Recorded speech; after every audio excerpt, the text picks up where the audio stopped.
Alors, voici une vidéo d'utilisation donc pour le chapitre statistique de variables, donc avec l'utilisation donc de la calculatrice graphique Casio.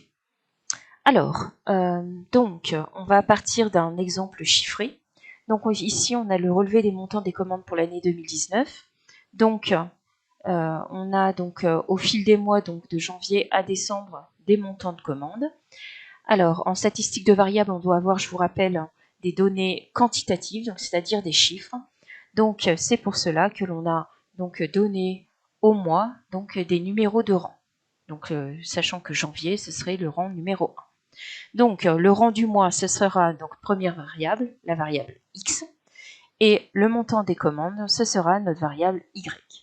Donc, rentrons nos données statistiques dans la calculatrice. Donc, nous allons aller dans le menu, dans Stat, donc c'est le menu 2 chez moi. Et donc, on va rentrer dans la liste 1 la variable x et dans la liste 2 la variable y. Donc, pour rentrer les valeurs, donc simplement, on fait 1 exécute, 2 exécute, etc. Si on a déjà des données donc avant de commencer, on efface en faisant del del del ici, ou bien donc en faisant dérouler le menu F6, on se met en del all, c'est-à-dire on va effacer toute la liste. Et donc on demande F1. Et donc ça nous efface toute la liste. Donc je ne le fais pas puisque moi les données sont déjà rentrées ici. Donc je reviens au menu principal, je refais dérouler donc le menu. Donc j'ai maintenant, je vais faire le graphique, donc ici c'est GRPH, donc pour graphique, qui correspond à la touche F1. Donc j'appuie sur F1. Je vais vérifier que dans le set, le graphique, je vais faire avec le graphique 1, que le graphique 1 est programmé pour faire un nuage de points, puisque le graphique de statistique de variables est un nuage de points. Donc le set, j'appuie sur F6, et donc je suis dans Stat Graph 1. Donc ici, ça doit être Scatter. Si ce n'est pas le cas ici, vous allez appuyer sur F1 pour Scatter. Donc Scatter, c'est le nuage de points. Ensuite, ici, notre liste des X est dans la liste 1. Donc, il faut rentrer ici liste 1. Si ici, vous n'avez pas liste 1, vous devez faire F1. Donc, c'est liste numéro 1. Exécute. Ensuite, en Y, on doit avoir liste 2. Pareil, si ce n'est pas la bonne liste, vous appuyez sur liste et vous mettez votre bon numéro de liste. Les fréquences doivent être à 1. Et marque type, donc c'est la façon dont on va être votre nuage, donc soit vous voulez un carré, une croix ou un point. Exécute. Et maintenant, je n'ai plus qu'à appuyer sur graphe 1, donc c'est-à-dire F1, pour avoir mon nuage de points. Donc, je constate que mon nuage de points est donc de forme allongée. Donc, je vais pouvoir en fait calculer donc un point moyen qui va vouloir dire quelque chose.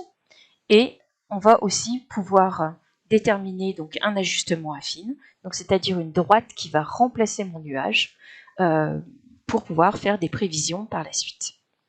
Alors, déjà, je vais aller chercher mon point moyen. Donc, je vais faire calcul. Ici, je suis à deux variables. 2 var, F1. Donc ici, j'ai mon X moyen ici, donc c'est 6,5. Je descends et j'ai mon Y moyen, c'est 111,25. Donc les coordonnées de mon point moyen, c'est 6,5, 111,25.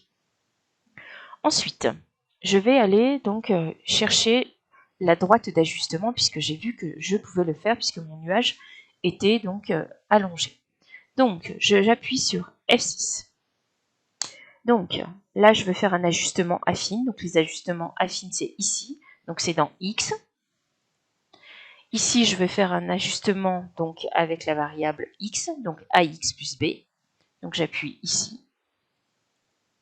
Et donc, cela me donne donc les coordonnées donc, du coefficient directeur, petit a. Donc ici, c'est 2,21 si on arrondit donc au centième.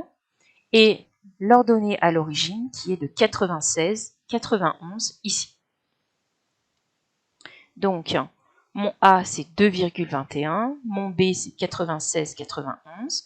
Et lorsque je remplace dans l'équation de droite d'une fonction affine. Donc c'est ax plus b. Donc le a c'est 2,21 fois x plus 96, 91. Donc voilà l'équation qui va remplacer le nuage de points que j'avais tracé. Je vais demander, donc j'observe que mon coefficient de corrélation r carré est égal à 0,85, donc on est très proche de 1, on est au-delà de 0,8, donc l'ajustement affine est justifié ici. Ensuite, je vais aller dessiner ma droite, ici, dans Draw, donc j'appuie sur F6. Donc voilà, donc j'ai mon nuage, je l'ai remplacé par ma droite d'équation y égale 2,21x plus 96, 91.